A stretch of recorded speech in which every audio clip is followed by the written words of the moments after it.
We are Steve and Jill. Together, we've been buying and reselling land since the 90s. Our data-centric approach leaves our buyers asking, how can you sell it so cheap? Here on the Land Academy Show, We answer that and more. Steve and Jill here. Hello. Welcome to the Land Academy Show, entertaining land investment talk.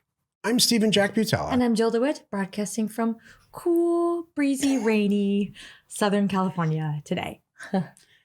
Today, Jill and I talk about real estate in 2020 post-virus. We all want to know. What are we heading into? What's happening? Yeah, we all want to know. Mm-hmm. What's happening now? I took a real deep dive into the data that's provided by lots of different agencies. It's amazing how much data is available and how we can use it. That's what the show's all about. How we can use it to see what's going to happen in the future and to buy and sell real estate, not to lose money, to make money. What's interesting is I think it's already happening and we're already seeing it. We already know. And it's so funny because we can kind of safely predict a lot. And people are with real estate. We're already seeing it. And I have some examples here in a minute, but we can't predict and we can't say anything else. Like everybody's wanting to know, like, when can I go outside again? Let's put about that. Let's call a spade a spade. And no one will really answer that. The president won't answer it. People won't answer it. They're afraid to say, but they all say that it's not going to be, a flip of a switch. They all kind of agree that it's going to be some gradual thing. But anyway, we have some good answers. Why do they get to decide anyway? Good point. This whole week, we're going to cover some stuff like this. Jill and I were I hope you're doing this too. We had these Zoom calls with our friends. And so, it ultimately ends up being a discussion about what the hell is this all about anyway? Like I'm sure you're having. And what I learned recently is that Jill and I are on the same page about a lot of stuff when it comes to current events and politics and all of it, like really seriously pretty close. It's true. We try not to ever talk about this because we like each other and we want to keep it that way. Well, it turns out some couples are really like opposite, that's polarized. Yeah. Like don't bring them up because it starts an immediate fight. That's true. So all this week, we're going to address some of the silly stuff. How can you not? How can you sit and talk about real estate and not talk about what's going on behind us? True. Which is nothing. Exactly. There's nothing going on behind us outside. I got to say, I should have taken a picture. Stephen pointed out a squirrel. I have never seen Me too. a squirrel on their back wall behind us. And I'm like, what? I should have taken a picture. It was hilarious. There's weeds starting to grow in the cracks on the Strand here in California. And it's to be like a zombie movie. What happened? Yeah, it's so weird. Before we get into it, let's take a question posted by one of our members on the LandInvestors.com online community. It's free. Ben asks, good morning. Has anyone found a correlation from experience between the number of years someone has owned a property and their willingness to sell? I have a lot of people in my mailers that just acquired the property within the last year and are not interested in selling. I'm looking at the idea of trying to filter out new owners. Thanks. This is, again, on landinvestors.com. It's a free forum that Jill and I put together a lot of years ago. So you can just go on there and say your piece when it comes to land and real estate investing in general. It turned out to be really popular. So on this question, like lots, there's a bunch of responses. And they all are some version of what I'm going to say. Just send out the freaking mail. I understand that efficiency is important for everything. I probably in a really unhealthy way pray to the efficiency God, to the point where Jill probably makes Jill nauseous. Yes, it does. And I want a great real estate yield as much as anybody in the group. Yeah. But it's very important just to send out the mail. I have to say, we're talking 65 cents here, everyone.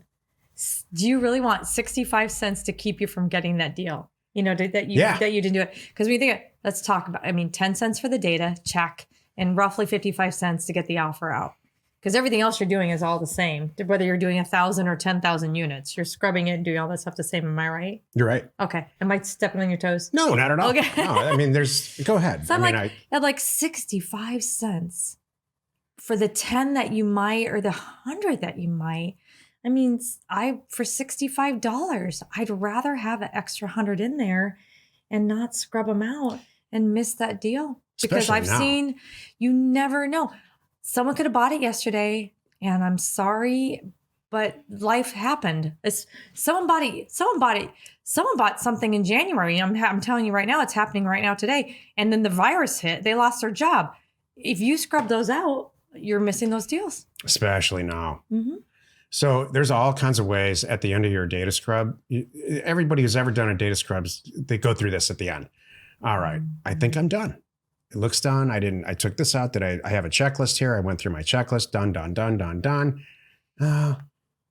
Maybe I could save 3 to 8%. I could scrub them out because I know they're not going to respond. Here's a good example. Do you scrub in every data set for land?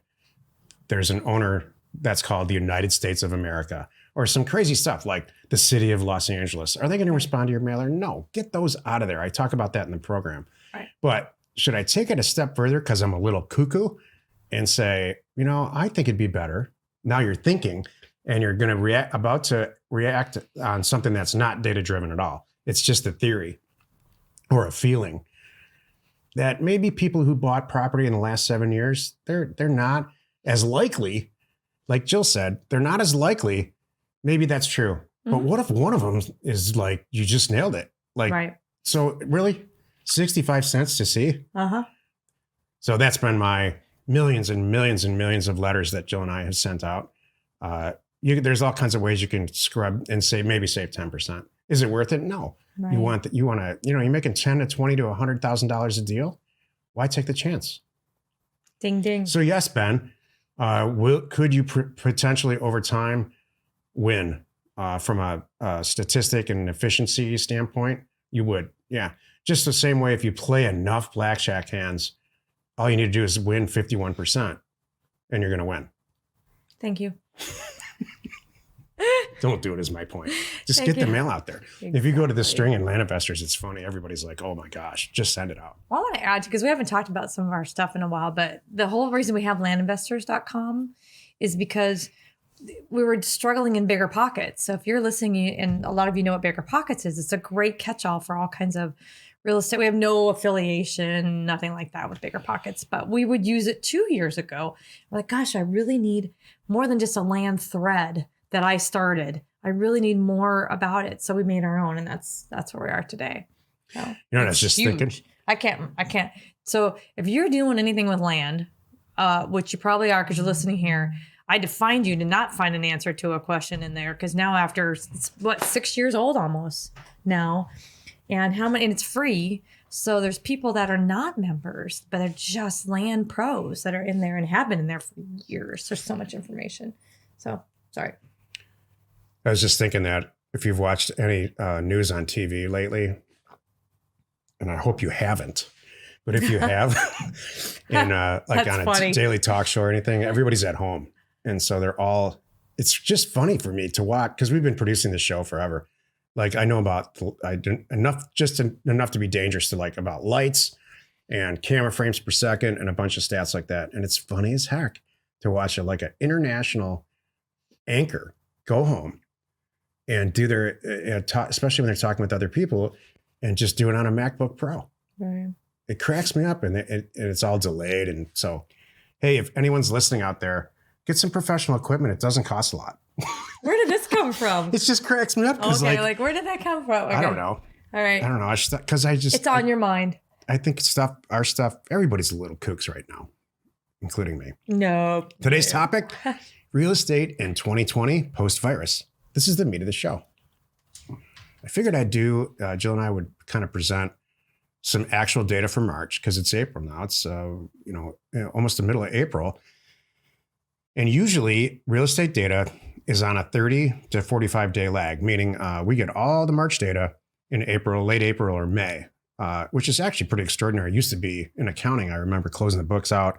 It'd be like 90 days. And so you'd get the numbers for, 3 months earlier. Because of the magic of the internet and things like realtor.com and redfin.com, they all live and die by data. They can see almost in real time who's looking at what, how many people are listing things. It's really easy for them to track it from a computer web perspective. And they're nice enough to share it.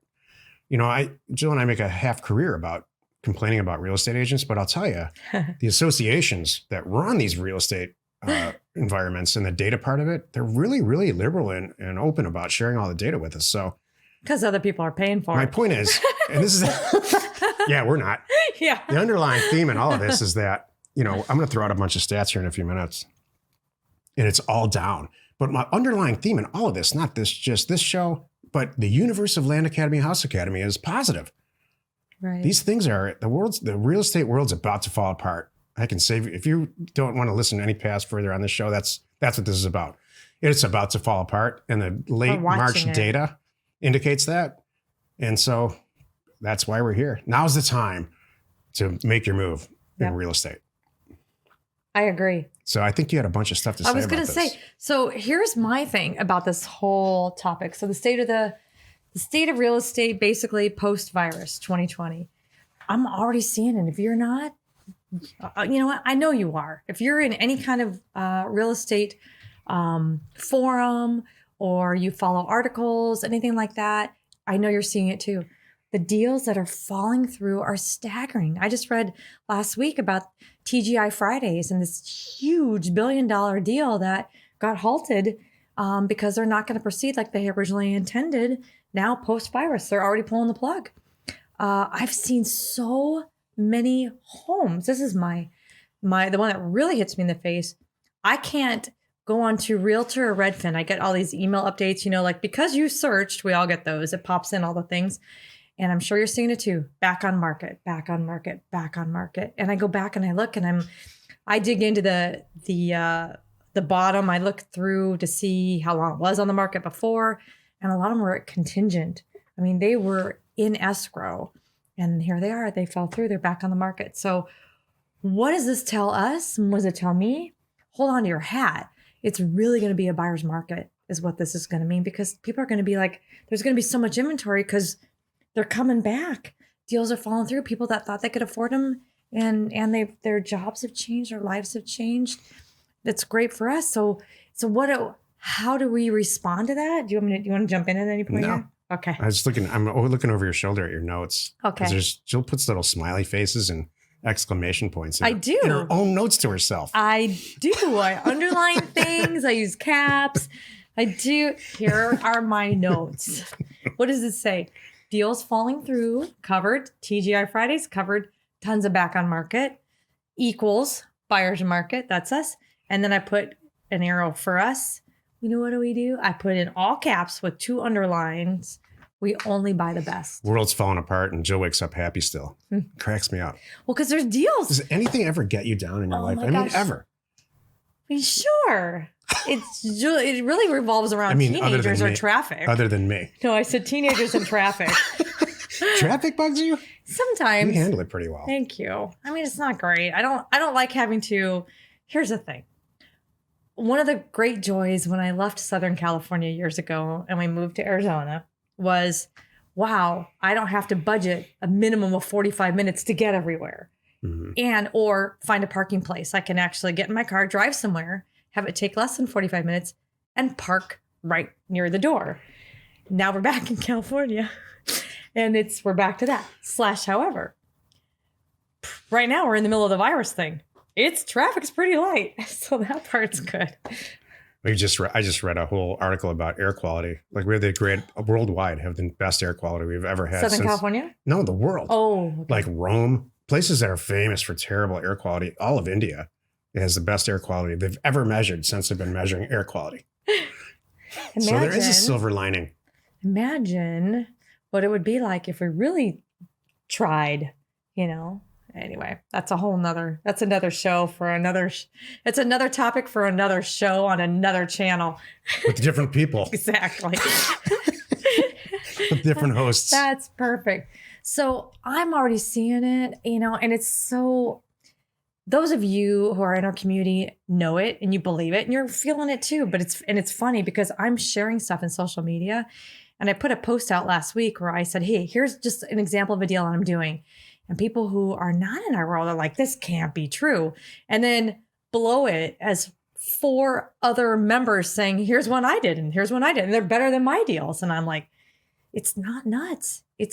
No, it's real. It's really happening. This isn't theory. Right. This show and this group is not like hey, let's see if they can watch our show.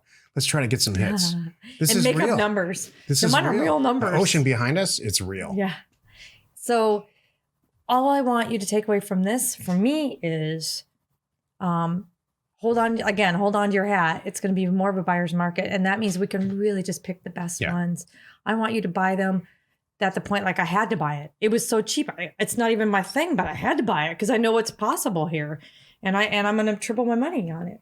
Here's some real data, and then we'll move on.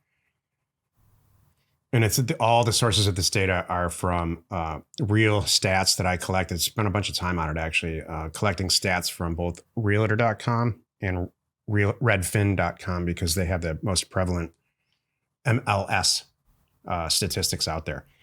And a ton of this data, look, we're all in the land business. So, oh my God, Steve, why are you talking about real estate data? We're just land. All we care. Houses and commercial real estate and all of that really dictate what happens with land. And it's nearly impossible to get land data because no one cares. The reason that you're a Land Academy member is because you get it. We get it. We know that there's tons of money to make on unwanted land. As a percentage, unwanted land is a much higher percentage than houses and buildings, commercial buildings. So that's a given. So we're collecting all this real estate data now because it does trickle down to land. So as far as inventory goes, March has decreased 6+% since last year. What does that mean? Less people are listing their houses. Less people are listing stuff for sale. They're hunkering down. Nationally, the inventory decreased by 15% year over year. In larger markets like, Phoenix, the big markets, it's up to 17%. Again, it just means people are not listing their property for sale, whoever they are, building owners, land owners, house owners. The volume, again, I'll skip that stat. It's the same thing.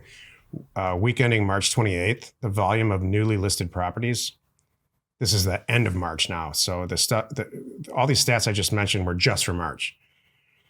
Again, we're lucky enough to get data from these website sources because they can see it in almost real time. The week ending March 28th, the last week of March, the new listed properties decreased 34%. 34%. That's insane. And we don't have a full month's worth of data yet. April, May, and June. If it continues to go down 34% each of those times, it approaches like 20 or 30% of the regularly listed volume on the MLS nationally. Well, I have some questions. This all points to this. It's coming.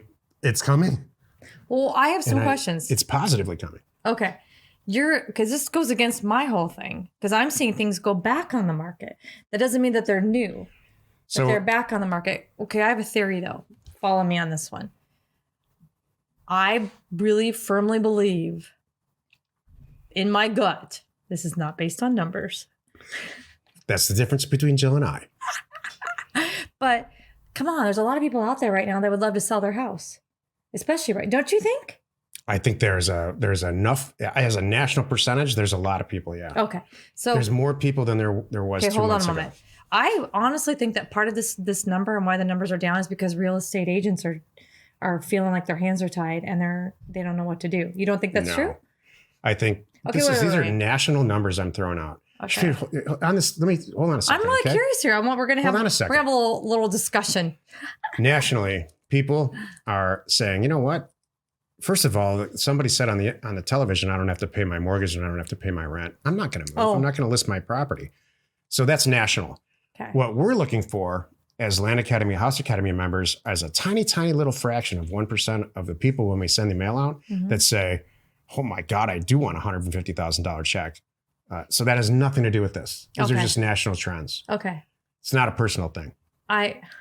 These national trends we can use to our advantage the next time we send mail out. Well, here's what I'm going with on this. So I think that what you're seeing now is going to change, obviously, this summer. Yeah, it's going to be worse. I'm not sure I agree. And I'll get to that in a second. 34% unemployment. That's what we're approaching. I know that. It's not that they want to sell or don't want to sell. the house is going to be for sale. That's what I'm saying. Okay. They don't have any choice. Okay. Now we're on the same page. Are they going to list it? Probably not. They're probably going to walk away. Okay. Now we're on the same page. Because it still comes back to, I see a lot of opportunity coming for us. That's what I think. Okay, we thank agree you. on that for Well, sure. good. Okay. Well, you're saying. All these statistics are negative, but they're positive for what we do for a Okay. living. Well, it made me see the way you were going with that. I thought you were saying seller's market. I'm like, I don't see seller's market coming. I see buyer's market coming. No, this is so you're agreeing. In no way a seller's market. Thank you. And it won't be for the rest of the well, because year. you know why? Because you're talking about inventories going down. Yeah, people are not listing their property. Okay. For now. New listings Okay. have declined by 17% year over year in March. 17% of new listings. That's staggering. 5% or 3% is a massive change. 17% is shattering. It's industry shattering. The metropolitan areas that saw the biggest declines in inventory or new listings were, surprise, surprise, Metro Mesa, Phoenix, Mesa, Scottsdale. New listings in March went down 42%. They were cut in half. I believe it. That is just, if you're, everybody in our group's some version of a data person, unless you have a data person as a partner. Mm-hmm. So that just stops me in my tracks. 42% of the properties. For Milwaukee, 36% less listings. San Diego, 33% less listings. That gets me thinking. Mm-hmm. And then Minneapolis, St. Paul, Wisconsin, Minnesota, 3.6% up. So that could be statistics, or that could be, who knows why. Right. More people listed. That could be like a plant closed or something. We don't know. Right. Sales. Nationally, homes sold in 60 days in March. That's 4 days better than March of last year. What does that tell you? That tells me people are saying, you know what? I'm going to accept this offer. My house is listed. I'm going to cut I wanted $25,000 more. I'm going to take this thing and let's get out of it. Yep. I'm experiencing All that with positive, land. yeah. Definitely with land. That's a real good stat for all of us to watch. Yep. Like, okay, what would you pay? I just want to get rid of it. Oh, shucks. That's what I'm experiencing. Prices. Something we're all live and die by pricing. Median listing price grew by 3.8% March over March of last year to $320,000 for SFRs. In February, it was 3.9. How can that possibly be, Steve? On one hand, you're telling me there's way less listings. On the other hand, you're telling me prices are going up. Know what that is? That's not they're asking more money for their house. That could be more expensive homes are coming on the market. That's all it is. We're seeing more $500,000 houses than $100,000 houses. That's it. Read my mind. Thank you. We do agree. I do agree. Which again is another good sign. Listing prices in the largest metros grew by 5.7%. Here's why. And 6% year over year. And here's why. There's a lot of people beat their chest in these expensive housing markets that are out there, and they're all in metro areas. There's not a very few rural markets that are beat your chest. I'm proud of my house price. Those people are panicking. Those are the people that move every 2 or 3 years. They're not in the real estate business. They make a few $100,000. They move, they make a few $100,000. Well, that's the definition of a bubble. And so all of us that are listening to this and are in this industry are about to buy those houses for half price. Makes me really, really happy. I agree. The 45 metro markets that are still year over year gains in their median list prices: Pittsburgh, 17%, Philly, 14%, Memphis, 12%. And the steepest declines were Dallas, Minneapolis, and Houston. And here's the final statistic, and it's my favorite. In March, this is all of March, 15% of the active listings in this country saw a price reduction.